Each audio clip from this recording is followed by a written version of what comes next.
6절부터 8절인데 나중에 찾아서 읽겠습니다. 우선 지난주 했던 말씀을 다시 한번 몇 군데 되새기며 사도행전 1장 6절에서 8절에 있는 말씀을 우리가 하려면은 무엇을 더 가져야지 되는가라고 하는 걸 미리 말씀을 드리고 결론으로만 사도행전 1장 6절 8절에 대한 말씀을 드리도록 하겠습니다. 지난주에 그 도종환 시인에 대한 얘기를 잠시 드렸죠. 흔들리며 꽃 피는 꽃. 그래서 그 시를 집에 가서 가만히 다시 한번 묵상을 해보니까 아마 이게 성도를 위한 시다라고 이렇게 저는 생각을 했습니다. 왜냐하면 흔들리지 않고 젖지 않고 피는 꽃이 없잖아요. 그런데 흔들릴 때마다 더 뿌리를 깊게 내리며 살아남은 자들의 이야기 같다. 그것은 그냥 휩쓸려 떠내려가는 이런 사람들이 아니라 올바른 성도에게 해당되는 시 같다. 그래서 우리가 세상에 살면서 어려움이 많고 또 넘어짐도 많지만 이런 흔들리면서 뿌리를 내리는 이런 종류의 어떤 흔들리며 피는 꽃 같은 삶이 우리에게 더 있어야지 되겠다. 또 촛불에 대한 얘기도 드렸죠. 바람이 불어도 촛불이 꺼지지 않고 바람에 흔들리지만 빛은 계속 낸다. 그래서 우리의 삶이 고달플지라도 우리가 빛을 계속 내는 이런 모습들. 우리의 삶이 어렵습니다. 그럼에도 불구하고 정말 빛띤 한 주간 되셨나요? 어땠습니까, 목사님? 예, 꼭 그런 삶들이 우리에게 익숙고 또 그런 것들을 서로 이렇게 드러내며 이야기하는 것을 우리가 교제 혹은 교통 이렇게 이야기를 해요. 그게 이제 모임의 형태가 됩니다. 그래서 바람에 흔들리는 삶이 있지만 촛불도 합치면 횃불 된다고 했으니까 우리 마음이 어려울 때는 서로에게 마음을 드러내놓고 기도 요청도 하고 또 서로 그런 것들을 드러내놓고 함께 나눌 수 있어야지 진정한 형제요 자매이지 자기 걸 감추고 나는 나고 막 모임은 모임이고 예배는 예배고 이렇게 되면은 어떤 하나가 되어가는 과정이 참 어렵습니다. 또 지난주에 이순신 장군 얘기를 잠깐 드렸죠. 롬멜 장군을 격파한 몽고멜에 대한 이야기를 드렸습니다. 그러면서 제 자랑을 든근히 했습니다. 저도 군대 생활하면서 여러 가지를 많이 배웠다. 제가 공수부대 자원 입대를 하여 훈련을 받으러 가면서 처음부터 정말 1분도 쉬지 않고 4주 내내 훈련 받으며 거기서 사실은 인생을 배웠어요. 기초가 튼튼하지 않으면 기본기가 되어 있지 않으면 다른 아무것도 될 수가 없다. 그런데 제가 제대하고 포스코에 들어가니까 명찰 위에다가 조그만 배지를 하나 주는데 거기에 이름이 표어가 뭐냐면 기본의 실천이었어요. 그래서 그 기본이 안 됐을 때는 그 전에 있었던 그 박태준 회장이 일부러 20% 30% 공정이 되어 있는 콘크리트 베이스까지도 다시 폭발을 시켜놓고 다시 쌓게 하는. 그러니까 이제 그것 한 가지를 통해서 다른 것들을 더 튼튼하게 하는 모습, 이걸 보았습니다. 그래서 우리가 내 생각을 버려야지 되고 또 하나님이 우리에게 뭘 주셨는가. 그래서 성경 이야기를 하면서 성경은 딱 두 사람 이야기라고 그랬죠. 누구 이야기라고 그랬어요? 아담. 저 뒤에가 마담이 또 있어요. 그죠? 여기 아담. 그래서 성경은 첫사람 아담, 둘째 혹은 마지막 이렇게 하며 이 아담에 대한 이야기를 계속 하는 거예요. 그러니까 하나님이 아담을 만들어 놓고 아담에게 뭔가를 주길 원했는데 아담이 곁길로 빠졌어요. 곁길로 빠진 자의 삶이 얼마나 추악한가, 더러운가.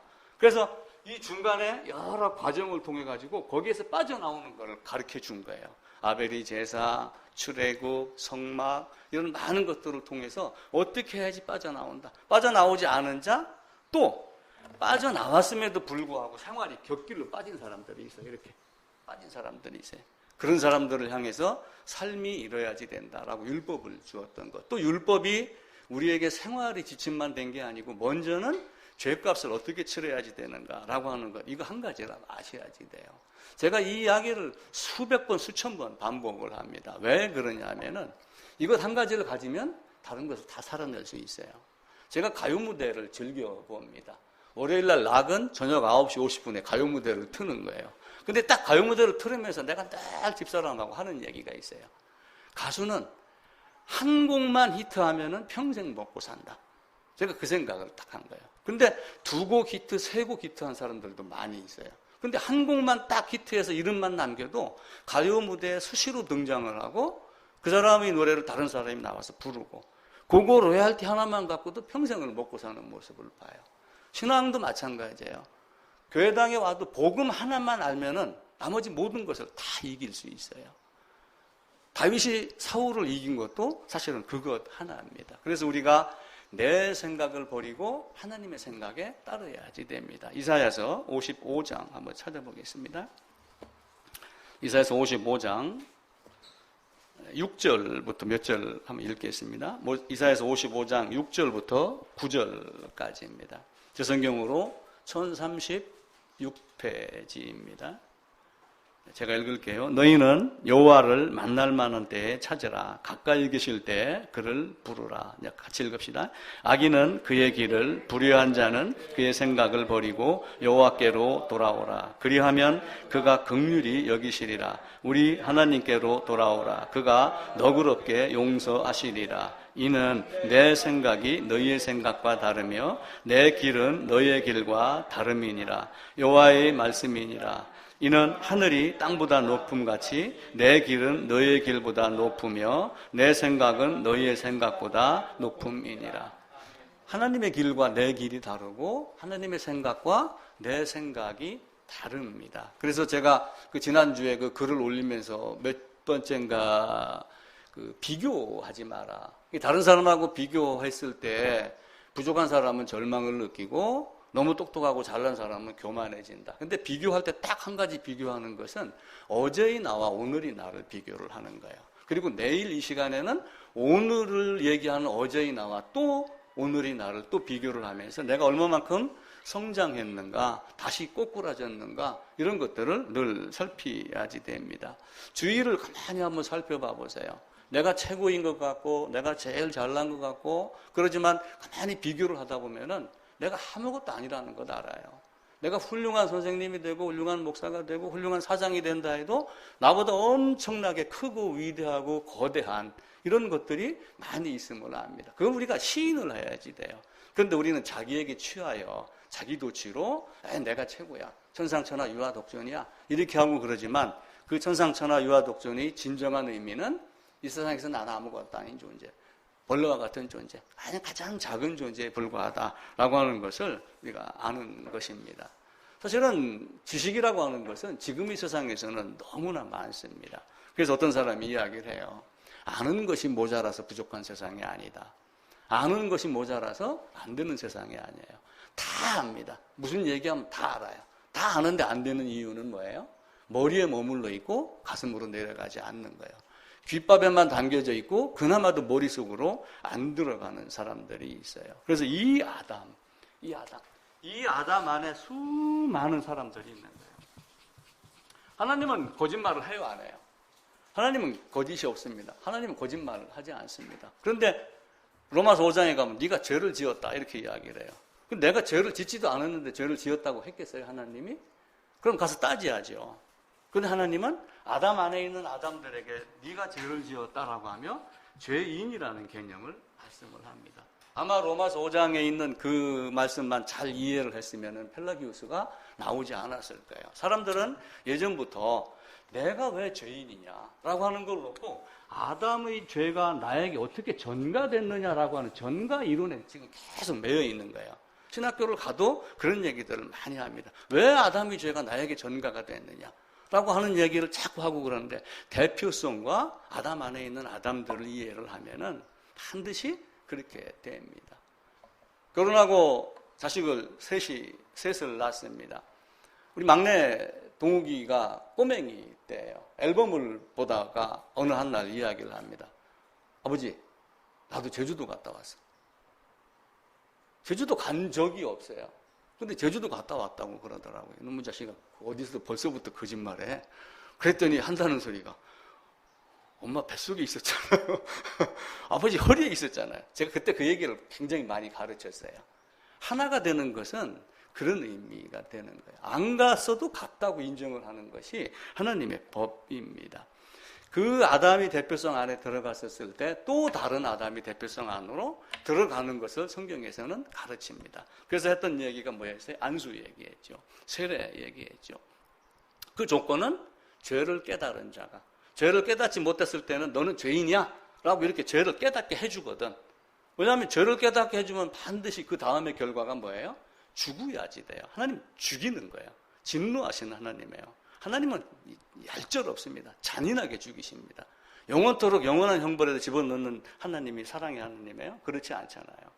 그런데도 불구하고 우리에게 하나님의 사랑이 어떠한 것을 가르치는 거예요. 둘째 아담 안으로 들어와라. 그걸 계속 얘기하는데도 사람들은 자꾸 거기서 진짜를 따지지 아니하고 다른 곁가지로 많이 빠져나가는 거예요. 유대인들 사도 바울 지식이 많았습니다. 모르는 게 없었어요. 율법의 의로도 흠이 없던 자입니다. 재물 많은 청년도 이것 해라 저것 해라 그러니까 다 지켰습니다. 이렇게 얘기했던 그런 사람들에게 하나님이 내 안으로 들어오는 게 뭔가. 그러니까 아는 것이 모자라 부족한 세상은 아니에요. 근데 아는 것이 모자라 부족한 세상은 아니지만 진짜 알 것을 몰랐던 거예요. 한 가지. 진짜 알 걸 빼놓고 나머지를 다 아는 거예요. 그런 그것은 아는 것이 아닙니다. 그럼 예수 안으로 들어가는 것이 어떤 것인가라고 하는 것을 이제 안수나 이런 것으로 많이 말씀을 드렸는데 오늘은 접붙이는 이야기를 말씀을 드릴게요. 접붙이는 게 뭐예요? 접붙임.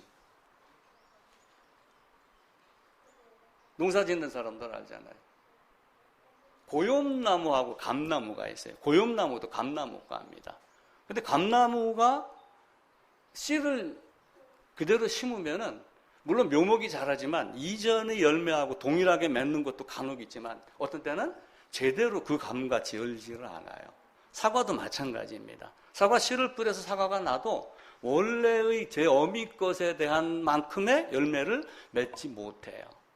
그래서 접붙이는 걸 하는 거예요. 근데 고염나무가 있어요.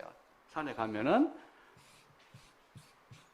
이 고염나무가 있고 요 조그마한 이제 묘목을 이렇게 심는 거예요. 이건 감나무 묘목입니다. 그럼 어떻게 해요? 접붙일 때 고염나무를 잘라요? 감나무를 잘라요? 요 감나무 요걸 자르는 거예요. 요걸 잘라갖고 어디로 해요? 여기다가. 그러니까 요렇게 하는 방법이 있고 아니면은 여기다가 이렇게 심는 방법이 있고. 그건 이제 고염나무다 했기 때문에 이제 크게 얘기를 안 하지만 어떤 때는 사과 같은 이런 경우는 뿌리가 튼튼한 나무, 뿌리가 영양분을 잘 빨아 권사님 앞에서 이 얘기를 하면 내가 안 되는데 전문가 앞에서 틀린 건 지적해 주세요. 뿌리를 영양분을 잘 흡수할 수 있는 어떤 나무, 그래서 대목이라고 그래요. 대신 어떤 나목을 갖다가 요 나무에다가 뭐래요? 드릴로 구멍을 뚫어가지고 사과나무 또 아니면은 이런 것들을 심는 거예요. 그렇게 되면 어떻게 돼요? 위에는 사과나무고 위에는 감나무인데 밑에는 고염나무고 밑에는 대목이 되는 거예요. 근데 원래 있던 것보다 빨아 올리는 힘이 더 강해요, 약해요? 더 강해요. 우리가 성도가 되면 내 힘으로 빨아 올리는 거예요? 뿌리의 진흙을 받은 거예요. 뿌리의 진흙을 받았으면 이렇게 이야기를 하잖아요. 로마서 11장에서. 그럼 접붙인다는 얘기는 내가 사망에서 끊어져 갖고 어디로 옮긴다는 얘기예요? 생명이 있는 나무로 옮기는 거예요. 그러니까 요 밑에 있는 나무가 쉽게 얘기하면은 예수 그리스도. 나는 세상에 있던 것인데 뽑혀져 나와 갖고 여기다가 접붙임을. 그러니까 뿜어 올리는 거는 주님이 다 해주는데 열매는 누가 맺어요? 내가 맺는. 그러면서 하나님이 네가 한 거야. 이렇게 나를 또 사랑해 주시는 하나님. 인터넷을 제가 검색을 하다가 접붙이는 대표적인 사례를 제가 발견을 했어요. 지금 많이 사잡수시는 참외. 김사님 모시러 가다가 이 마트에 딱 보니까 성주 참외 18개 얼마 딱 이렇게 적혀 있더라고요. 성주 참외가 대표적인 거였더라고요. 성주 참외는 이게 이름이 많이 알려져 있어갖고 요즘에는 참외가 여름에만 나와요? 봄에도 나와요? 봄에도 나와요. 그래서 하우스 재배를 한답니다. 근데 하우스 재배를 하는데 이 참외가 겨울에 얼어 죽거나 싹을 내갖고 열매를 맺는 게 한 번 내지 두 번, 세 번 하고서 폭삭 망하고 이렇게 되는 거예요. 그래서 어떤 사람이 머리를 썼대요. 어떻게 썼냐면은 호박은 열매가 얼마나요? 많아잖아요. 이게 바꿔 얘기하면 뿜어 올리는 힘이 빨아들여서 뿜어 올리는 힘이 강한 거예요. 그래가지고 우리 저 커피 마시는 컵 이런 데다가 한쪽에는 뭘 심냐면은 호박을 묘조해요. 한쪽에는 참외를 해요. 그래가지고 어느 정도 이제 시간이 지나요. 그러니까 이만큼 컸을 때죠. 너무 크면 또 이제 안 되잖아요. 그죠? 이만큼 컸을 때 여기서 뭐 순이 올라와갖고 이제 뭐 열매 맺는 뭐가 있겠죠. 그죠? 고기를 딱 잘라요. 이렇게. 근데 이렇게 자르면 안 되죠. 왜냐면 이게 접촉되는 면이 적잖아요. 그러니까 사선으로 자르는 거야. 이렇게. 사선으로 잘라갖고 이것도 이렇게 잘라가지고 여기다가 뭘 붙여요? 여기다가 참외를 붙이는 거예요. 참외를 붙여가지고 여기를 요 붙인 자리에다가 집게로 딱 물어놓더라고요. 사진이 있더라고요. 그래놓고 집게로 물어놓은 상태로 더 키워요.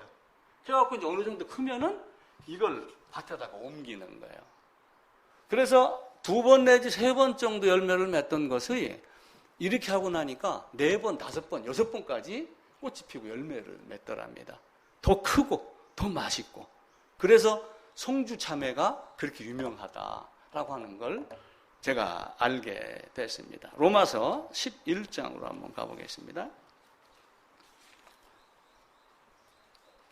로마서 11장 16절, 7절부터입니다. 17절부터 255쪽입니다.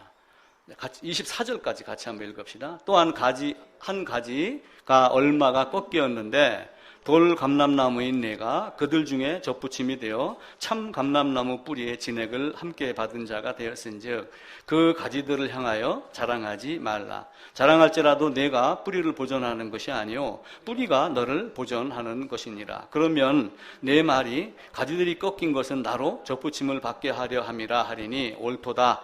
그들은 믿지 아니함으로 꺾이고 너는 믿음으로 섰느니라. 높은 마음을 품지 말고 도리어 두려워하라. 하나님이 원 가지들도 아끼지 아니하셨은즉 너도 아끼지 아니하시리라. 그러므로 하나님의 인자하심과 준엄하심을 보라. 넘어지는 자들에게는 준엄하심이 있으니 너희가 만일 하나님의 인자하심에 머물러 있으면 그 인자가 너희에게 있으시리라. 그렇지 않으면 너도 찍히는 자가 되리라. 그러므로 믿지 아니하는데 머무르지 아니하면 접붙임을 받으리니 이는 그들을 접붙이실 능력이 하나님께 있습니다. 내가 원 돌 감람나무에서 찍힘을 받고 본성을 거슬려 좋은 감람나무에 접붙임을 받았으니 원 가지인 이 사람들이야 얼마나 더 자기 감람나무에 접붙임을 받으랴. 유대인과 이방인을 이제 비교해서 하는 얘기예요. 왜냐하면 아브라함에게 이제 말씀을 맡겼잖아요. 그래서 로마서 3장에 보게 되면 유대인의 나음이 무엇이냐 말씀을 맡았습니다. 이렇게 하며 아브라함 후손으로 말미암아 또 많은 사람들이 아브라함의 복을 받도록, 즉 그러니까 아브라함과 같은 믿음을 가지면은 복을 받는다라고 했는데 유대인들이 이제 사실은 거부를 했잖아요. 그래서 이들이 원가지에서 찍혀 나간 걸 말합니다. 그런데 이제 돌감람나무가 있어요. 그러니까 우리는 돌감람나무예요, 참감람나무예요? 우리는 돌감람나무입니다. 내가 멋있게 생겼고 이쁘고 튼튼하고 건강하고 돈 많고 아무리 해도 하나님이 보시기에는 돌감람나무예요. 이 돌감람나무가 어떻게 돼야 돼요? 여기서 잘려가지고 어디로 오야지 돼요? 이쪽으로 와서 이렇게 접붙임을 받아야지 돼요. 그때서 이쪽에서 뿜어 올리는 참감람나무. 참감람나무가 누구예요? 성경에서 말씀하시는 예수 그리스도. 그리스도 예수께서. 그래서 우리가 그 안으로 들어가는 것을 또 한편으로는 접붙임으로 이렇게 말할 수가 있습니다. 그 참외가 호박을 힘입어서 또 감이 고염나무를 힘입어서 후지나 부사, 사과 이런 것들이 결국 어떤 대목을 통해 가지고서 뿌리의 영향을 받아갖고 더 좋은 사과를 열고 하듯이 우리도 우리의 것으로는 되지 않습니다. 물론 우리가 더 큰 사람이 될 수는 있어요. 언제요? 참 감람나무에 접붙였을 때. 이걸 이제 우리가 예수 안으로 들어가라라고 계속해서 말씀을 한 겁니다. 말씀을 통해서 하나님의 말씀 뿌리의 진액을 공급받으면은 나는 나지만 내가 사실은 변하는 건 아니에요. 이전보다 좀 나아졌지만 사람의 본성은 육신을 입고 있는 한 변하지 않고 이 모습은 바뀌지 않아요. 그런데 이 안에 뭐가 들어가요? 뿌리 진액이 들어가니까 내가 새로운 사람으로 바뀌어가는 겁니다. 그 내용이 이제 어디에 있냐면 누가복음 13장에 또 나옵니다. 누가복음 13장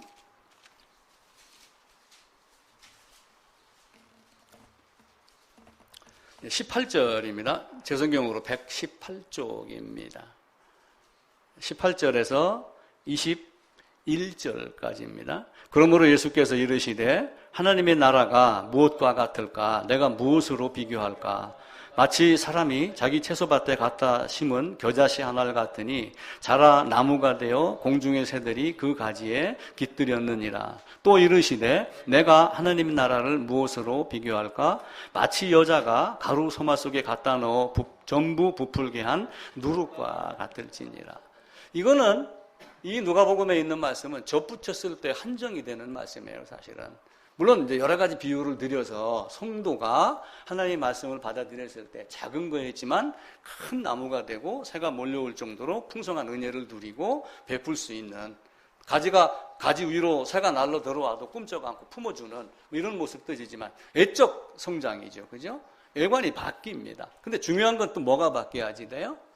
쏘갈머리가 바뀌어야지 돼. 내적이 바뀌어야지 돼. 가루 서말 속에 갖다 놓은 누룩과 같으니, 누룩이 하는 역할은 뭐예요? 누룩은 두 가지가 있어요. 바리새인의 누룩을 주의하라라고 하는 것은 그 누룩 때문에 썩어가는 걸 말하는 것이고, 여기서 얘기하는 누룩은 전부 부풀려 가고 하는 것, 내적 변화, 질적 변화를 이야기를 하는 거예요. 그러니까 애적과 내적 모든 것이 다 변화해야지 되는데 그 변할 수 있는 근거는 뭐예요? 접붙임 받았을 때만 사실은 가능합니다. 그래서 나와 같은 돌 감람나무가 의로우신 하나님, 참 감람나무에게 접붙였을 때, 그래서 내가 진짜 하나님께 접붙임 받은 자인 된 건가 아닌가를 늘 살펴보셔야지 됩니다. 첫 아담과 마지막 아담을 얘기를 드렸어요. 그럼 첫 아담이 있으면 첫 아담 안에 모든 사람이 다 있습니다. 에덴에서 하나님이 아담을 만들어 놨어요. 그런데 이 사도행전에 가게 되면은 한 혈통으로 지으심을 받았다라고 하며 또 한편으로 모든 아담 속에 있는 아담들을 말씀을 하지요. 한번 찾아보겠습니다. 사도행전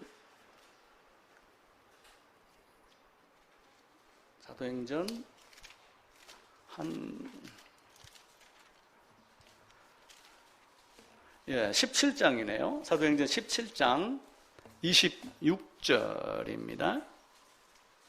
인류의 모든 족속을 한 혈통으로 만드사. 그래서 한 혈통, 모든 사람들이 다 아담에게서 나옵니다. 그렇게 하다가 중간에 어떤 과정이 있었어요?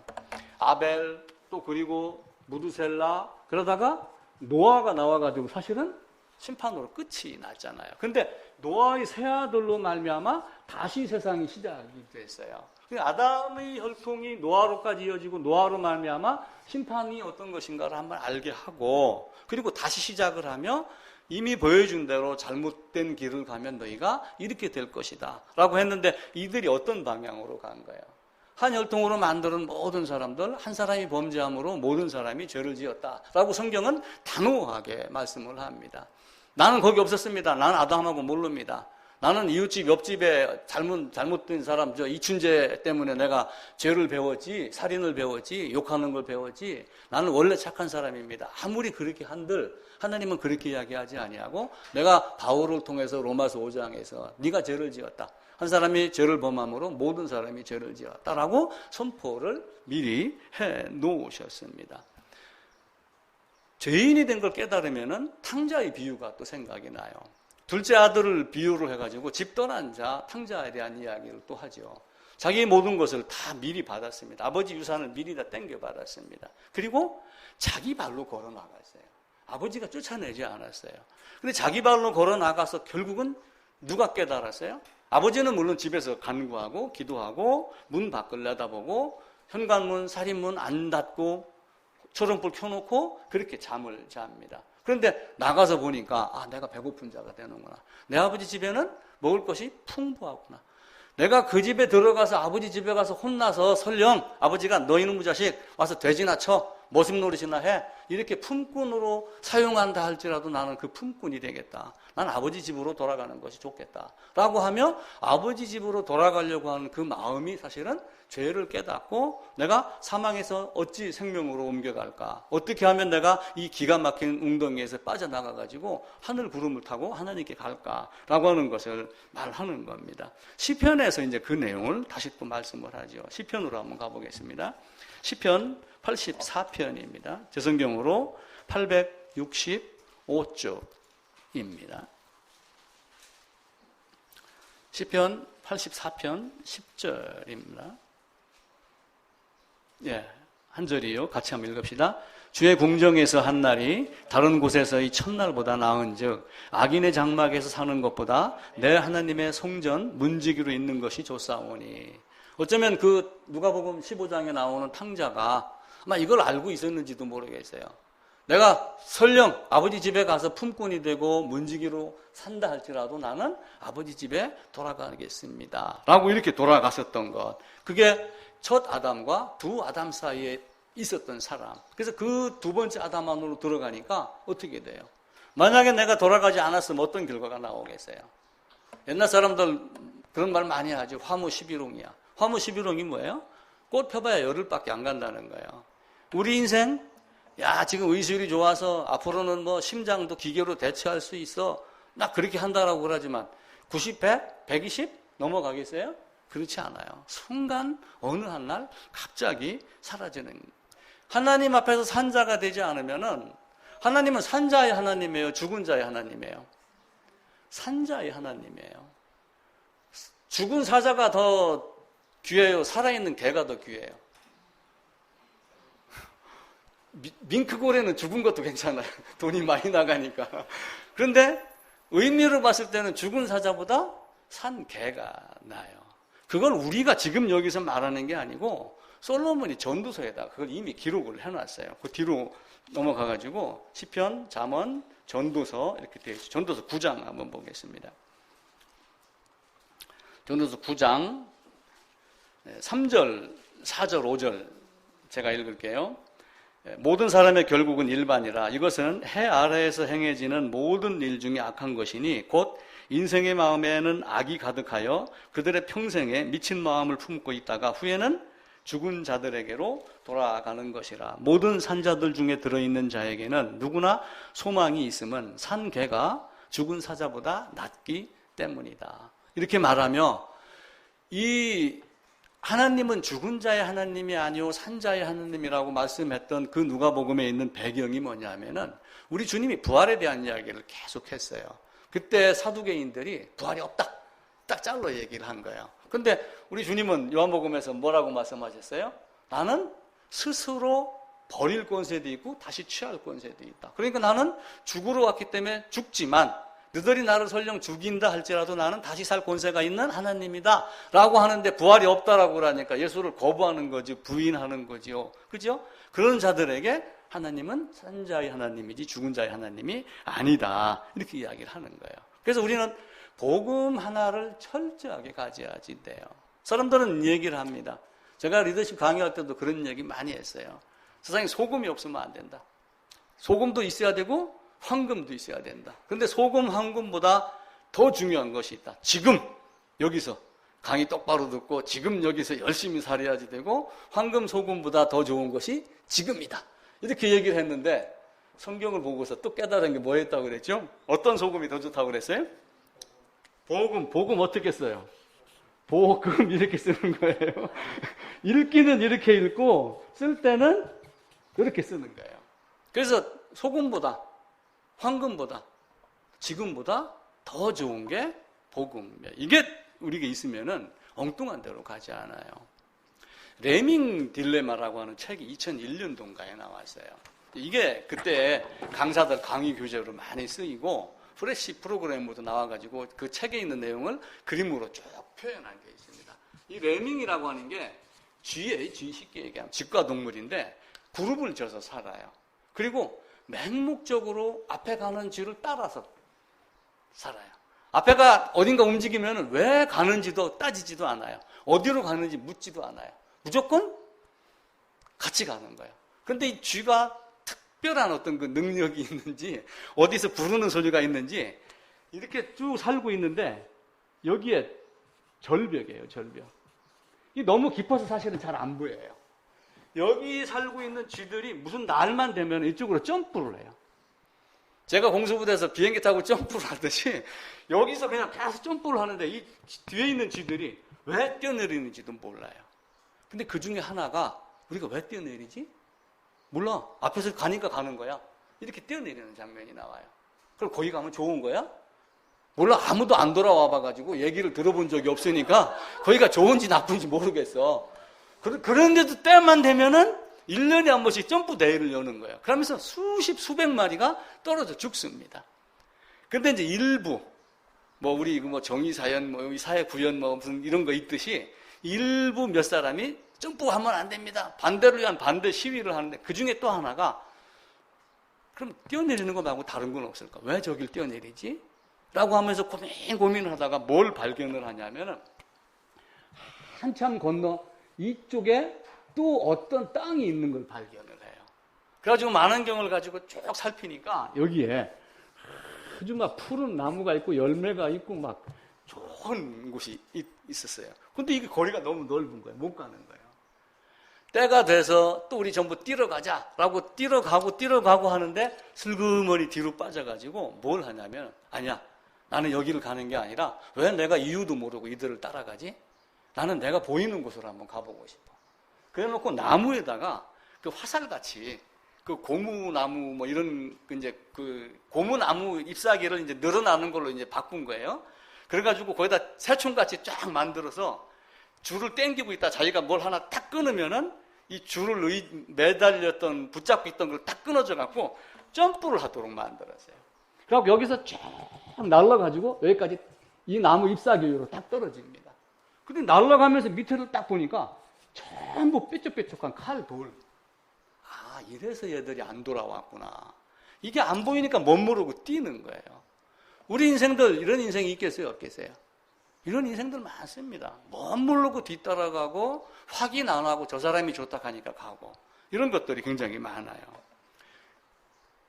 돌아오지 못할 길로 가는 사람들. 우리가 그래서 내가 이게 보이면 뛰어내리겠어요? 안 보이겠어요? 이게 보이면 안 뛰어내려요. 자기 노력으로 이렇게 한 것을 세상 사는 가르치지만 성경은 여기서 넘어가는 것을 뭐라고 가르쳐요? 예수 안으로 돌아와라. 내 배를 타라. 내 비행기를 타라. 그러면은 쉽게 내 짐은 내 멍에는 쉽고 가볍다. 이렇게 가르치는 거예요. 십자가는 누가 졌어요? 내가 졌어요? 예수님이 졌어요? 예수님이 졌어요. 근데 내 안에 있으면 네가 진 걸로 여겨주겠다. 그래서 다시 부활의 의미를 깨닫고 부활한 영이 되면은 첫 아담이 에덴에서 범죄한 것처럼 여기지 아니하고 한 번도 죄를 짓지 않은 것처럼 여겨주신다. 그게 하나님의 은혜예요. 여러분 자식들이 잘못했을 때 무슨 문제 생길 때마다 10년 전에 잘못한 거 계속 끄집어내갖고 얘기를 해요. 이미 얘기가 지나고 용서가 되고 한 것은 다시는 기억하지 않아요. 다시는 내 죄를 기억하지 아니하리라. 그래서 제가 또 그 얘기를 또 드렸죠. 과거, 현재, 미래라고 하는 것을 사람의 관점으로 자꾸 보는 거예요. 구원파에서 그 얘기를 많이 해요. 우리의 과거의 죄도 없앴고 현재의 죄도 없앴고 미래의 죄도 없앴다. 그러니까 사람들이 그럼 내일 짓지도 않는 죄를 하나님이 없애는 하나님이야?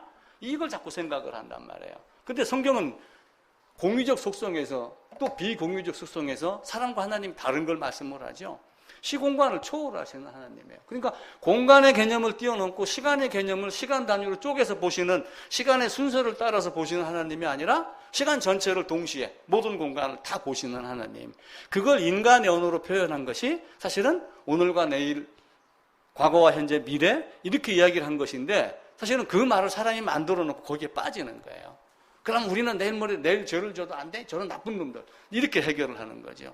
그래서 그것이 아니라 이 비공유적 속성에서 하나님만이 갖고 있는 그 속성 속에서 우리를 보기 때문에 다시는 내 죄를 기억하지 아니하리라 말씀하시죠. 히브리서에서도 뭐라고 말씀하셔요? 9장에서 영원한 속죄로 영원한 성령. 영원한 성령으로 영원한 속죄, 그리고 영원한 기업을 얻게 하셨다라고 하며 이미 과거로 말씀을 합니다. 자, 그러니까 사도행전 1장으로 이제 가보겠습니다. 사도행전 1장에 보게 되면은 오늘 본문입니다. 1장 6절부터 8절까지 한번 보겠습니다. 그들이 모였을 때 예수께서 여쭈어 이르되 주께서 이스라엘 나라를 회복하심이 이때니까 하니 이르시되 때와 시기는 아버지께서 자기의 권한에 두셨으니 너희가 알 바 아니요 오직 성령이 너희에게 임하시면 너희가 권능을 받고 예루살렘과 온 유대와 사마리아와 땅끝까지 이르러 내 증인이 되리라. 다른 건 다 빼고 오늘은 증인에 대한 이야기만 드리겠습니다. 그러면 지금까지 제가 말씀드렸고 오늘 말씀드렸고 했던 이런 내용들을 전하는 자가 증인입니다. 증인이란 단어를 어디에서 많이 써요? 증인. 예? 이게 법정에서 쓰는 말이에요. 칭의도 어디에서 많이 써요? 칭의도 법정에서 쓰는 말이에요. 내 죄사함을 받았느니라 나시는 내 죄를 기억하지 아니하겠다? 꽝꽝꽝. 이게 칭의 개념이에요. 그럼 증인은 뭐예요? 법정 앞에 나가서 재판관 앞에서 어떤 사실이 언제 어떻게 있었습니다. 누가 무엇을 어떻게 했습니다. 왜 했습니다. 라고 하는 것을 그대로 증언하는 거예요. 그럼 우리는 성경의 증인이 되면 성경에서 첫째 아담과 둘째 아담 또 예수님이 오셔서 무엇을 하셨고 왜 하셨고 어떻게 하셨고 결과가 무엇인가. 그 결과가 나에게 어떻게 왔고 이 결과를 당신도 알기를 원합니다라고 하는 그 내용을 정확하게 얘기할 수 있는 사람을 증인이라고 이야기를 하는 거예요. 그럼 사도행전 1장에서 성령이 너에게 임하시면 이 성령이 어떤 성령이겠어요? 아까 잠깐 말씀드렸죠. 요엘서 2장에 있는 그 성령이 그냥 시도 때도 없이 기도하면서 이상하게 터지는 성령이 아니라 베드로의 말에 의하면 이 말세에 너희에게 영이 부어주겠다 라고 하는 그 주님이 오셔서 갔다가 다시 오시는 보혜사 성령과 함께 그 성령이 임하면 너희가 어떠한 모습으로 어떻게 살아왔는가, 어떻게 구원받았는가, 그것이 누구의 은혜인가 라고 하는 것을 제대로 밝히는 모습이 되어야지 됩니다. 그래서 증인은 세 가지의 개념을 갖고 있어요. 누가 증인이 돼야지 돼요. 자, 증인이 있는데 필요한 게 이제 그럼 증인이 누가 돼야지 돼요? 누가 증인이 돼야지 돼요? 지금의 세상은 신학교 나와서 목사 된 사람 이렇게 자꾸 생각을 하는 거예요. 근데 아니에요. 어느 신학 교수가 이야기를 했어요. 순교했다고 다 거듭난 사람이 아니다. 우리는 순교라는 행위에다가 집착을 하는데 왜 순교했는가, 무엇 때문에 순교했는가 그 사람의 마음을 몰라요. 그래서 순교했다고 하여 다 그런 것이 아니다. 로마 시대에도 카타콤베, 대린구유 많은 곳에서 숨어 살고 그 원형 경기장에 끌려나가서 사자 밥 되고 다 많이 했습니다. 그럼에도 불구하고 거기에 거짓 그리스도인이 있을 수가 있어요. 왜냐하면 자기의 신념이라는 것이 또 있는 거야. 묻혀가는 사람들도 있거든요. 그래서 순교했다고 다 하나님의 자녀는 아니다. 이렇게 이야기를 하는데 그럼 누가 증인이 돼야지 돼요? 누가 돼야 될까요? 예? 안 들려요. 물론 이제 사도겠죠. 그죠? 첫 번째는 사도여야지 돼요. 복음을 주님의 죽으심과 부활을 증거할 수 있는 자. 지난 몇 주 전인가 사도의 기준 세 가지 말씀드린 거 혹시 생각나세요? 처음에는 12사도 얘기를 드렸죠. 그 다음에는 부활의 복음을 증거할 수 있는 자. 또 하나는 특별히 하나님께서 택하여 세운 자가 있어요. 두 사도라고 하며 바울도 얘기를 했고 바나바도 얘기를 했고 전도자 빌립이라고 그랬는데 복음 전하는 성태로 바뀌었죠. 그죠? 이런 다른 것들이 또 있습니다. 그러면은 누가 증언을 해야 되는가가 딱 있으면은 그 다음에 뭐가 있어야 돼요? 그럼 무엇을 말해야지 돼요? 뭘 말해야지 돼요? 한마디로 얘기하면 복음이에요. 예수예요. 그래서 예수 믿으세요. 이건 복음도 아니고 전도도 아닙니다. 우리 찌라시 들고 다니면서 예수 믿으세요. 예수 믿으면 복 받습니다. 우리 전도했다고 그러죠. 그건 전도가 아니에요. 우리가 명확하게 그걸 구별해서 아닌 거 딱 잘라내야지 돼요. 거기에 끌려다니면 큰일 납니다. 그러다가 교회당에 앉혀놓으면 신자 된 것 같이 여기는 거야. 물론 신자 되기 원합니다라고 이렇게 얘기를 하지만 하나님이 얘기하는 신자 성도와 성경이 얘기하는 것과는 달라요. 성경은 출애굽한 자에 한해서 이야기를 하는 거예요. 그렇지 않으면 하나님의 자녀가 아닙니다.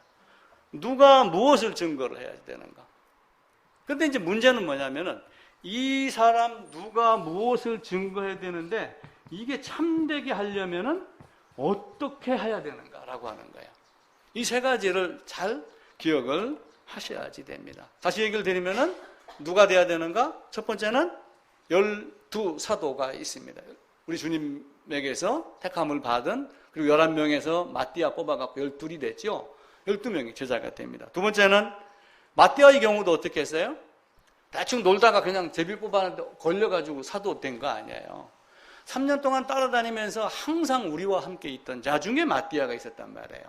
그러니까 갑자기 오순절 성령이 임하니까 입이 막 벌어져가지고 엉뚱한 얘기를 막 한 것이 오순절 성령의 복음 선포였어요. 3년 동안 보고 듣고 배우고 40일간 가르침을 받고 라고 하는 게 이미 준비된 자에게 사명감이 일어난 것이 오순절이지 갑자기 뭐가 터져 나온 것이 아니란 말이에요. 우리는 착각을 하는 거예요. 오순절 성령을 이상한 각도로 지금 해석을 하고 있는 겁니다. 두 번째는 12사도를 빼놓고 주님의 부활과 그리고 죽으심과 이런 모든 것을 목격한 사람. 그런데 이제 대표적으로는 12사도라고 우리 주님이 이제 말씀을 하셔야지 되죠. 멍청하게 세월 보내다가 갑자기 된 것 아니라고 말씀드렸죠.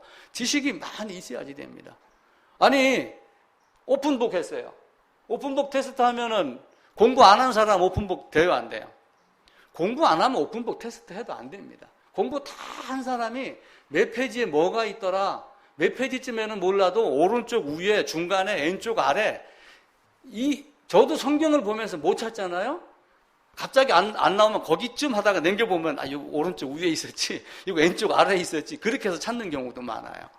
오픈북도 아무나 하는 게 아니에요. 성경 말씀으로, 우리 주님의 가르침으로 내가 하나님의 말씀에 대한 지식이 충만하게 되어 있었을 때, 그때 성령의 인도를 받는 거예요. 그래서 그 인도라고 하는 것이 그냥 맹목적으로 맹인을 끌고 가는 게 아니라 내가 인도 받는 것을 아는 거예요. 그게 인도라고 하는 호대개오가 하는 그 단어를 사용을 하는 거예요. 그냥 나 인도 받습니다. 근데 왜 여기까지 왔는지 하나님이 인도했습니다. 이 개념이 아니에요. 그 다음에는 교회라고 하는 것을 우리가 또 잘 알아야지 돼요. 사도시대 사도가 있었습니다. 그럼 우리는 지금 사도예요, 아니에요? 우리는 사도는 아니에요. 그러면 사도는 누구에게 한정이 돼요? 12사도에게 한정이 됩니다. 하나님이 세운, 12를 택하여 세운, 그리고 제비 뽑아서 마띠아 세워진 12이 하나님이 세운 사도가 됩니다. 그런데 이 하나님께 직접 가르침을 받은 자들, 우리가 사도, 이렇게 이야기를 하고 있죠. 그러니까 그 가르침이 누구의 계시예요? 성경은 계시가 아니면 깨닫지 못한다고 그러죠. 그럼 하나님이 사람으로 오셔가지고 가르칩니다. 이 가르침을 계시, 이렇게 이야기를 해요. 이 계시를 받은 사람들, 하나님의 가르침을 받은 사람들, 이 사람들을 우리가 사도, 이렇게 이야기를 해요. 그런데 이 사도를 통해서 뭘 썼어요? 성경을 기록했단 말이에요. 성경. 그럼 우리는 이걸 보고 지금 아는 거예요. 그죠? 그럼 우리가 초대교회로 돌아가자라고 하니까 나도 사도다, 이 개념은 아니에요. 계시를 받은 사도들이 계시 받은 대로 기록하여 본 요 성경을 토대로 하나님의 계시를 이해한 자들, 우리는 그 자리로 나가야 되는 것이지 다른 의미로 가르치면 안 되는 거예요. 지금 여기 교회가 이미 주어진 계시, 지금 계시가 끝났어요, 안 끝났어요? 계시는 AD 95년쯤에 끝났어요. 정확한 연도는 막 95년, 6년 막 학자들마다 다릅니다. 그냥 약 100년으로 쳐요. 요한이 요한계시록 쓴 것을 끝으로 다시는 계시를 주지 않았어요. 그런데 계시 받았다 하는 놈들이 있어요, 없어요? 수두룩합니다. 한국에만도 하나님이, 자칭 하나님이 30명 넘는다고 그러죠. 그럼 그 사람 받은 게 계시겠어요, 아니겠어요? 성경은 계시가 끝났다라고 그러는데 그 끝난 계시를 기록한 성경을 가지고 우리가 하나님이 어떻게 말씀하셨는가라고 하는 것을 아는 그런 사도적 교회가 되는 것이지 내가 사도다라고 흉내를 내는 것은 아니에요. 그 사도가 기록한 하나님의 말씀, 이걸 보는 거예요. 그러니까 그 말씀을 기준으로 초대교회 사람들이, 사도들이 주님의 가르침을 받았던 그 현장과 같은 기분으로 돌아가서 하나님이 나에게 어떻게 말씀하셨는가, 이걸 깨닫고 감사하자라고 하는 게 되는 것이지, 이적까지도 흉내내는 사람들이네. 사도시대에 이적이 있었다. 베드로가 일어나 걸어라 그러니까 우리도 지금 일어나 걸어라 하면 걷는다. 저도 그런 착각이 일어날 때가 있었어요. 바울이 손수건 갖고 하니까 병이 낫더라. 그거는 사도시대에 필요했던 이적이지 지금에 필요한 것이 아니에요. 그럼 왜 지금은 이적이 안 일어나요? 우리가 베드로와 같은 그 시대의 사도가 베드로가 아니기 때문에 하나님 우리에게 그 기적을 주지 않는 거예요. 물론 간혹 선교제 같은 경우 간혹 뭐 일어나는 일이 있다라고 하긴 합니다. 아마 초기에 그래서 학자 중에 어떤 사람은 그런 이야기를 해요. 그것은 사도적 이적이 아니라 우리의 간절한 기도의 응답으로 일어나는 이적일 수는 있다. 그러나 사도시대 이적과는 전혀 다르다. 그래서 제발 부탁하니 그런 이적, 기적 이런 거에서, 방언 이런 거에서 떠나야지 된다라고 이야기를 합니다. 자, 그러면 누가 했죠? 그 다음에 무엇을 전해야지 돼요? 복음 전해. 복음 이거 전하는 건 뭐 방법은 여러 가지겠지만 내용은 거의 다 동일하죠. 근데 그 내용도 성경을 보면서 우리가 설명을 여러 가지로 이렇게 해 나가게 됩니다. 그러면은 누가 무엇을 전해야 되느냐? 사도가 어떤 그 사도의 심정으로 사도가 기록한 성경을 보고 복음을 깨달은 사람이 복음을 전해야지 된다. 근데 그 복음이 증언이 참되게 돼. 올바르게 전해야 되고 저 사람이 나를 믿고 올바로 전해지려면 어떻게 해야 되는가 라고 하는 거예요. 그럼 어떻게 해야 되겠어요? 쉽게 얘기하면 내가 망나니까지 살다가 저 김 목사 토요일날 보니까 저기 어디 저 맥주집 홀에 앉아있던데 어느 날 주일날 아침 되니까 양복 입고 여길 나타났네? 이러면 내가 설교하는 게 먹히겠어요? 안 먹히겠어요? 안 먹히죠? 그래서 우리의 삶도 바뀌어야지 돼요. 내가 처음에 원주에 와가지고 시장 앞에서 마누라하고 둘이 싸웠어요. 싸우다가 갑자기 다 생각이 난 게, 야, 내가 여기 목회하러 온다고 왔는데 어느 놈이 나중에 지나가다가 3년 뒤에 저 양반들 그때 남부시장 앞에 싸우던 사람들 아니야? 이러면 어떻게 되지? 하는 말을 딱 주고받고 생각하다가 그 다음부터는 안 싸웠어요. 그때 문 닫고 싸웠어요. 안 싸우고는 못 사니까. 그래서 그렇게 했거든요. 그래서 누가 무엇을 해야 되는데 내가 바른 삶이 돼야지 돼요. 그래서 자, 다시 정리를 하면은 신학교에 가서 공부하는 이유는 뭐예요? 신학교에 가서 공부하는 이유. 왜 대학에 가서 공부를 하고 막 이렇게 해요? 왜 사회복지를 해갖고 뭐 예를 들면 뭐 요양원을 하든지 뭐 하든지 해야 되는데 왜 꼭 가서 사회복지사 자격증을 따고 이렇게 해야지 돼요? 그 나름대로 그것을 하기 위한 하는 이유와 목적이나 막 이런 것들을 설명할 수 있는 이런 많은 것들이 근거를 내줘야 되는데 근거. 이거를 어떤 논리적인 어떤 순서 아니면 논리적인 방법 이걸 가지고 사람을 설득할 수 있는 능력. 그러니까 성경이 쓰여진 시대를 자세히 봐보세요. 헬라 알렉산더가 오면서 헬라 시대가 됐고 헬라 시대가 오면서 뭐하고 섞이기 시작을 했냐면 이 알렉산더가 얘기한 헬레니즘하고 그 이전에 있었던 헤브라이즘, 히브리 사상하고 섞이기 시작을 한 거예요. 그걸 잘 조합해가지고 복음을 전하는 도구로 삼은 자가 사도 바울이에요. 그 사도 바울이 그래서 로마서, 갈라디아서 이런 것들을 쭉 쓰면서 우리가 하나님은 우리에게 이렇게 말씀하셨지만 당시에 어떤 그 사상이 이제 인간이 전제주의, 전체주의에서 지금 막 민주주의로 이제 바뀌어 나가고 그러잖아요. 공화의회주의로 바뀌어 나갑니다. 그 상태에서 이제 그 복음을 설명하기 위한 하나님이 그래서 아마 그런 시대를 만들고 로마를 만들어서 국력이 세가지고 모든 길은 로마로 통한다며 로마로 말미암아 전 세계로 알렉산더가 만들어 놓은 헬레니즘 이런 것들이 전 세상으로 성경이 그런 사상을 통해 가지고 성경화가 되어서 복음을 전하는 도구로 삼은 것 아닌가라고 하게 됩니다. 근데 그렇게 하다 보니까 이제 뭐가 많이 나왔냐면은 공자, 맹자 나오던 시대가 다 BC 300~400년쯤이에요. 헬레니즘이 나오던 그 시대하고 거의 동일하게 나옵니다. 그때 뭐가 나면 철학자들도 굉장히 많이 나왔어요. 대다수의 지금 이름 있는 철학자들은 거의 그 시대의 사람들이에요.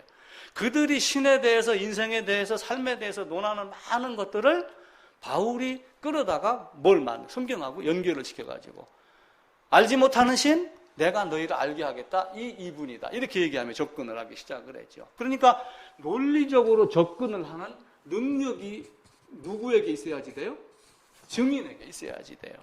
설명할 수 있는 능력, 자료를 뽑아가지고 근거를 제시할 수 있는 능력, 이런 많은 것들이 있어야지 됩니다. 그런데 이 능력이 있다고 그래가지고 침소봉대, 그래서 이만한 걸 가지고 이렇게 부풀려서 뻥치면 되겠어요? 안 되겠어요? 안 돼요. 있는 건 사실 그대로. 그러니까 옛날 지금도 아주 전라도 어디 가면은 물 빠지면 모세의 길 생겼다고 해가지고 우리 모세 엠브러스만 지나가도 모세의 기적 이야기 많이 하잖아요.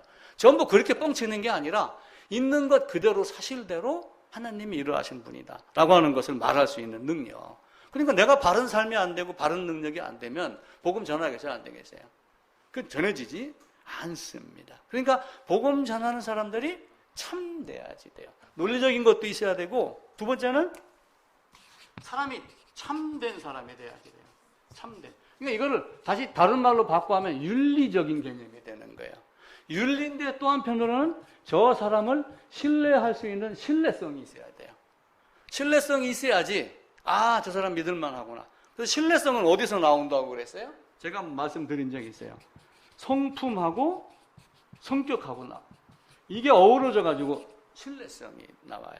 저 사람 성품은 좋은데 재주는 개떡이야. 저 사람 재주는 좋은데 인간성은 더러워. 이렇게 하면 되겠어요? 안 되겠어요? 이게 안 되죠. 두 가지가 다, 사람도 좋고 참 능력도 있고 겸손해. 재주도 좋고 못하는 게 없어. 그런데 사람이 저렇게 겸손할 수가 없어. 이런 다 되는 게 뭐냐면 신뢰성이라고 하는 거예요. 윤리라고 하는 거예요. 아까 얘기를 드렸듯이 내가 맥주집에 앉았다가 주일날 아침에 양복 갈아입고 와가지고 성경책 들고 설교합니다 하면 누가 듣겠어요? 안 듣죠. 그래서 누가 무엇을 전해야 되느냐 하는 누가 안에 반드시 이런 논리적으로 전할 수 있는 능력, 그리고 윤리적인 감각관이 있어서 바르게 사는 삶이 되는 사람, 이런 사람들. 또 하나는 뭐냐면은 이제 이런 사람들이 갖고 있는 게 뭐예요? 사명이 있어야지, 열정이 있어야지 돼요. 내가 이렇게 해야 되겠다. 그런데 열정을 오해를 하면은 내가 막 이 안에서 뭐가 뜨거운 게 올라오는 걸로 자꾸 생각을 해요. 근데 고차원적으로 얘기하는 사람은 그렇게 얘기를 하지 않아요. 사명감이 불타올랐습니다. 이렇게 얘기를 하지 아니하고 열정이 나를 발견하게 하라. 이렇게 말을 바꿔요. 그러니까 하나님이 나를 사용하게 하라 하는 얘기예요. 내 열정도 좋지만 내가 이 말씀을 참 전하고 싶습니다. 어디 가서 소리 지르고 뜨겁고 말씀 이런 행동은 없지만 작은 간절함 하나가 있던 이것을 하나님이 나를 사용하여 극대화시키는, 이게 사명이라고 저는 생각을 해요. 우리가 논리적인 어떤 능력, 그리고 또 하나는 윤리적인 신뢰성, 이런 모든 것이 있어야 되고, 또 하나는 그럼에도 불구하고 열정이 없으면 어떻게 돼요? 아무것도 아니죠. 해야 되겠다는 마음이 또한 아주 중요하게 작동을 합니다. 알렉산더의 스승이 누구냐면은 아리스토텔레스라고 하는 사람이에요. 아리스토텔레스. 소크라테스가 너 자신을 알라 이렇게 얘기를 했잖아요. 소크라테스 제자의 제자예요. 손자 제자. 소크라테스 밑에 플라톤이라는 사람이 있고 그 밑에 제자가 아리스토텔레스인데 이 사람이 알렉산더 대왕 어렸을 때 스승이었어요. 스승에게 사상을 다 배운 거예요. 소크라테스, 플라톤, 이 사상을 배워가지고 내가 이 세상을 온 세상에 퍼뜨려야 되겠어. 그렇게 생각을 하고 가는 곳마다 도서관을 세우며 이렇게 말을 만드는 거예요. 그래갖고 알렉산드리아 하는 도시가 전 세계 몇십 군데가 됐어요. 지금 남아있는 것은 아마 이집트 북부, 남아프리카 북쪽에 있는 그 알렉산드리아 정도만 아마 남아있는 걸로 되어 있는데, 그렇게 하면 헬레니즘 사상을 퍼뜨리려고 한 거예요. 근데 그 아리스토텔레스가 이렇게 이야기를 했어요. 삼각형을 딱 그래, 삼각형. 사람에게는 세 가지가 필요하다. 그러니까 증인에게는 세 가지가 필요한 거예요. 뭐가 필요하냐면은 논리가 필요하다. 근데 이때는 이걸 논리를 뭐라고 그랬냐면은 로고스라고 이야기를 했어요. 로고스. 근데 이 로고스라고 하는 것이 요한복음 1장에 가게 되면은 당시의 모든 세상을 다스리며 운행하며 통제하며 심판하는 어떤 기운, 신, 이거를 로고스라는 개념으로 하나님이 성경에다가 도입을 해서 사용을 한 건데, 논리적인 개념으로 로고스라고 하는 걸 만드는 거예요. 논리적인 개념으로 뭔가 해줘야지 된다. 그런데 아무리 논리적인 것들이 있더라도 윤리가 안 되면 안 된다. 윤리가 없으면 그 사람의 말은 그냥 허풍쟁이에 불과하다라고 하는 거예요. 그러니까 요 윤리를 가지고 뭘 얘기를 했냐면은 에토스라고 하는 단어를 쓴 거예요. 윤리. 에토스, 에틱이라고 하는 단어가 아마 그 에티켓 뭐 이런 거 아마 나오는 비슷한 걸 거예요. 윤리. 로고스가 있고 에토스가 있다. 그리고 또 하나는 뭐냐면은 감정이라는 것이 있어요. 근데 감정이 그냥 뭘 주고받고 사랑하고 이런 감정이 아니라 뜨거워지는 사명감이나 열정이 있는 감정. 그걸 얘기를 하면서 파토스라고 하는 단어를 써요. 파토스. 이 파토스가 뭐가 되냐면 패션이라는 게 이거하고 유의어가 됩니다. 비슷한 단어가 돼요. 그러니까 사람은 무엇인가를 하려면은 논리적으로 뭔가를 증언할 수 있는. 그러니까 증인이 반드시 가져야 되는 것은 이게 있어야지 된다. 그런데 삶도 바라야지 된다. 그리고 열정이 있어야지 된다. 라고 하는 것. 요 세 가지가 다 있어야지 되는 거예요. 습관도 마찬가지예요. 왜 내가 이걸 하지? 무엇을 하지? 어떻게 하지? 라고 하는 걸 다 얘기를 합니다. 습관을 얘기를 할 때도 이걸 내가 왜 해야지 돼? 무엇을 해야지 돼? 이걸 먼저 생각을 해요. 꼭지다가 딱 놔놓고. 또 하나는 여기다 놔놓고 그럼 어떻게 해야지 돼? 이걸 다 알았어요. 예수를 믿으려면, 공부를 잘하려면 그럼 왜 내가 공부를 해야 되죠? 국민이가 왜 공부해? 의대 가려고? 그럼 의대 가려면 어떻게 공부해야 돼? 맞았어. 이렇게 하면 돼. 여기까지는 알았는 거야. 한 가지 뭐가 더 있어야지 돼요? 열정이 있어야 돼요. 열정이 여기 또 들어가는 거예요. 근데 열정이 없으면 어떻게 돼요? 그래서 요 세 가지는 더하기가 아니고 곱하기 개념인 거예요. 왜 하는지 알아. 공부를 어떻게 해야 되는지도 알아. 근데 열정이 없으면은 곱하기는 다 뭐예요? 제로. 10 곱하기 8 곱하기는 80인데 곱하기 0 하면 0. 그냥 더하기로 하면 18이 돼요. 근데 그게 아니에요. 우리의 삶은 그게 안 되는 거예요. 내가 논리적으로 해야 되고 하는 거 알고 윤리적으로도 알아요. 근데 열정이 없으면, 사명이 없으면 안 돼. 사명은 열심히 있고 뜨겁고 논리적으로도 뭔가 잘 알아. 그런데 삶이 개판이야. 그럼 돼요, 안 돼요? 안 되죠. 그럼 곱하기 개념이에요. 모든 게 다 0이 되는 거예요. 요 며칠 전에 야구 선수에 대한 이야기가 신문에 텔레비에 몇 번 나왔어요. 강정우라고 하는 사람이에요. 예전에 넥센에서 야구 선수를 했었습니다. 그러다가 야구를 잘해가지고 미국으로 갔습니다. 미국에 가가지고 1년 적응하고 두 번째 2016년도인가에 홈런도 20 몇 개 치고 타점만 6, 70점이 나오고 그래가지고 연봉도 아마 푹 올라가고 힘이 있을 거예요. 2년째 마치고 한국에 와가지고 아주 그 운동선수니까 돈을 좀 많이 벌었겠죠. 무슨 까맣게 멋진 걸, 스포츠카 비슷한 걸 타고 도로를 가다가 술이 취해갖고 어떻게 했어요? 도로를 그냥 건너뛰고 넘어가고 막 이렇게 한 거예요. 그게 신문에 나왔어요. 그런데 그 신문이 딱 나면서 이전에도 2번이 더 있었다. 그래가지고 예전에는 어떻게 됐어요? 운동선수는 운동만 잘하면 돼. 운동만 잘하면 돼.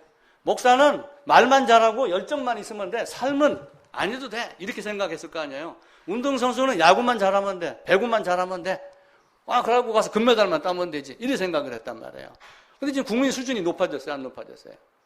높아지니까 어떻게 생각해요? 국민들이 안 된다라고 그러는 거예요. 2년째 사고 내고 다시 그 다음에 겨울 스토브리그 훈련 끝나고 미국 가려고 그러는데 미국에서 입국 비자 거부를 한 거예요. 이런 나쁜 놈은 안 받는다. 그러니까 어떻게 됐어요?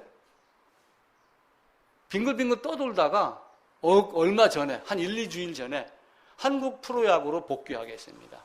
한국 프로야구로 복귀해서 첫 연봉은 무조건 다 학생들을 위해서 가난한 자들을 위해 쓰겠습니다. 이제 앞으로 선하게 살겠습니다. 이렇게 했는데 국민들이 안 된다는 거예요. 옛날에는 운동만 잘하면 되는데 지금 인간성이 안 되는 놈은 안 받아준다. 그래가지고 어제 그저께인가 다시 내가 키움으로 돌아가려고 했던 그게 잘못된 것인 줄 이제 알았습니다. 라고 하고 포기를 했어요. 이제 그 친구는 앞으로 뭘 할지 몰라. 야구장에는 이제 못 들어오는 거예요. 우리의 삶이 그 마찬가지예요. 목회도 마찬가지예요. 제가 만약에 엉뚱한 짓거리를 했다고 해보세요. 서울에 무슨 교회는 휴가 나온 장병을 또 무슨 귀신이 들렸다 해서 안찰기도 하다가 때려 죽였더라고 또. 이러니까 어떻게 되겠어요? 교회를 사람들이 생각하겠어요? 저 교회도 올바른 교회인지 안 교회인지 생각하겠어요, 안 하겠어요? 그래서 바른 말씀, 바른 삶, 그리고 바르게 살기 위한, 전도 위한 어떤 사명, 이게 세 박자가 다 맞아야지 되는 거예요. 그러니까 이 증인이 되리라 라고 하는 이 증인은 아무나 되는 게 아니에요. 하나님 말씀 똑바로 알고, 사실 먼저 거듭난 자. 거듭난 자인데 이 거듭남의 비밀을 어떻게 하면 좀 더 알기 쉽게, 상세하게, 어떤 여러 성경으로, 성경 여러 구절로 이렇게 설명할 수 있을까라고 하는 능력 가진 자. 그러면서도 삶도 바르고, 또 열정도 있고. 저는 열정이 좀 많이 부족했는 것 같아요. 그러니까 마누라가 1700명 갖고 나한테 시비를 걸지. 자, 세상이 참 묘합니다. 이 로고스, 이 에토스, 이 파토스라고 하는 논리, 윤리, 열정, 요 세 가지를 여러분 삶에도 적용을 꼭 하시기를 부탁을 드립니다. 하나님이 자기 피로 사신 교회라고 사도행전이 쭉 진행이 되다가 사도행전 20장에서 하나님이 자기 피로 사신 교회라는 말씀이 나와요. 아담이 범죄하고 사탄에게 끌려갈 줄 하나님 알았어요, 몰랐어요? 사실 다 알고 계시는 거예요. 우리가 그걸 함부로 말하지 않아서 그렇지, 사실은 아담의 범죄는 하나님의 섭리, 하나님의 계획, 작정 속에 있는 거예요. 그래야지 에베소 1장에 있는 예수 안에서 예정한 것이 이루어집니다. 그러면은 이제 넘어갔어요. 그러면은 뺏어올 수 있는 능력이 있어요, 없어요? 있는데도 불구하고 안 하셨어요. 왜 그렇게 하셨을까요? 죄 지은 사람, 하나님의 거룩함에 손상을 입힌 사람은 반드시 죽어야지 된다. 반드시 죽인다. 무자비한 하나님, 자비를 베풀지 않는 하나님. 이게 하나님의 진면목이에요. 그것을 예수 안에서 해결한 자에게만 하나님은 사랑의 하나님이지, 그것이 아닌 자에게는 사랑의 하나님이 될 수가 없어요. 자기를 죽여서 나를 살리셨어요. 자기를 죽여서 살리기 위해서 이 땅에 죽으러 오셨습니다. 죽으러 와가지고 나무도 직접 깎았어요. 대못으로 못도 박아봤어요, 망치로. 이 나무에 내가 박힐 걸 내가 아는데 그 나무 깎으며 못질하면서 마음이 얼마나 아팠겠어요, 불편하겠어요. 그걸 깎을 때마다 불편하지 않겠어요? 아니, 정신이 멀쩡한데 이제는 숨이 좀, 호흡 기능이 다 돼가지고 그 마지막에 그 들어가는 그 방 있잖아요. 그 방으로 만약에 들어가는 그 과정 중에 내가 있을 때 내가 어떤 생각을 했겠어요? 다시는 못 나오는구나, 뭐 이런 생각, 뭐 여러 가지가 들어갈 거 아니에요. 예수님은 그런 생각을 안 했겠어요? 그럼에도 불구하고 그 탕자의 아버지처럼 항상 밖을 내다보며, 자식이 잘못되면 돌아오면 눈물 흘려요, 안 흘려요? 무슨 시 보니까 그런 게 있더라고요. 바닷물이 마를 날은 있어도 부모의 눈물은 마를 날이 없다. 바닷물은 마를 때가 있지만 부모의 눈물은 절대로 마르지 않는다. 그 시를 보고 제가 감명을 받았어요. 이게 부모의 모습이구나. 하나님은 우리에게 그렇게 하지 않으셨겠어요? 바닷물이 다 말라서 없어진다 할지라도 하나님이 나를 기다리고 나를 사랑하는 그 사랑이, 그 눈물이, 죄를 짓고 떠나서 저 탕자같이 유산 받아갖고 집 떠난 그 아들 바라보는 그 아버지의 눈물이 멈추겠어요, 안 멈추겠어요? 멈추지 않아요. 그 마음을 우리가 안다면 우리 삶이 달라질 수밖에 없어요. 결론은 버킹엄입니다. 결론은 버킹엄, 예전 분은 아실 거예요. 예전에 그 제일모직 이전에 무슨 회사가 있었는데 그 양복 선전을 하면서 흑백 텔레비에 뭐라고 얘기하다 딱 나오면 결론은 버킹엄 딱 일어나고 딱 보여주고, 그래서 그새 나머지 후세 사람들이 뭐라고 얘기하다가 안 되면 결론은 버킹엄이야, 내 말 따라 이렇게 하는 사람들도 많이 있었어요. 제가 또 그 얘기를 드렸죠. 부시하고 클린턴하고 대통령 선거에 나갔습니다. 부시는 재선이고 클린턴은 이제 초선을 위해서 선거운동을 합니다. 부시가 우리 미국은 세계의 경찰로 어쩌고 저쩌고 강대국 여러 가지 얘기를 하니까 클린턴이 부시를 향해서 탁 손가락질하면서 이 바보야, 문제는 경제야, 요거 딱 한마디 했어요. 그리고 가는 곳마다 부시가 연설하고 끝나면 바보야, 문제는 경제야, 이렇게 이야기를 한 거예요. 계속 그렇게 하다가 보니까 누가 이겼어요? 클린턴이 이긴 거예요. 아무것도 아니에요. 여러분, 성경은 뭐예요? 성경은 예수예요. 결론은 복음이에요. 복음, 제가 시작하면서 가요 무대 얘기를 드렸죠. 히트곡 하나가 있으면 평생을 먹고 살아요. 복음 하나가 있으면은 절대적으로 살아낼 수 있는 능력이 있어요. 물론 이런 것들이 다 있어야 되죠. 이건 하나님이 인도를 이제 받죠. 인도만 받지 못하면 어떻게 돼요? 그 전로역정에 있는 대로 가지고 뒤지기 뜯도록 맞고 그 허망이 시장에서 눈 뽑히고 다리 잘리고 그런 모습이 되는 거예요. 근데 순간순간 하나님이 우리에게 그걸 가르쳐 줍니다. 증인에 대한 이야기를 드리면서 지난주에 했던 이야기, 또 증인이 어떤 모습이어야지 되는가라고 하는 걸 말씀을 드렸는데, 진짜 증인의 삶은 어렵습니다. 사명도 어렵고 윤리도 어렵지만 사실은 한편으로는 논리적인 접근, 복음을 내가 갖고 있느냐 없느냐가, 사실은 복음을 제대로 알면 이건 어떻게 바뀌어요. 저는 그렇게 생각을 해요. 바뀌는데 이게 안 되는 사람들의 모습은 이게 없기 때문에 그래요. 저는 그렇게 생각을 합니다. 그래서 여러분은 나중에라도 바른 모습으로 목회하고 바른 설교를 하려고 노력하는 그런 사람들을 계속해서 만나는 은혜가 있어야지 됩니다. 성령이 너에게 임하면 너희가 증인이 되리라 말씀하셨던 그 증인에 대한 이야기를 세 가지로 요약을 드렸는데, 누가 무엇을 어떻게 전할 건가? 근데 이제 그걸 하려면은 뭐가 필요한가라고 하는 것을 마음속에 꼭 새겨서 여러분 삶에도 적용하고 신앙에도 적용해서 진짜 아름다운 신앙 되도록 부탁을 드리겠습니다.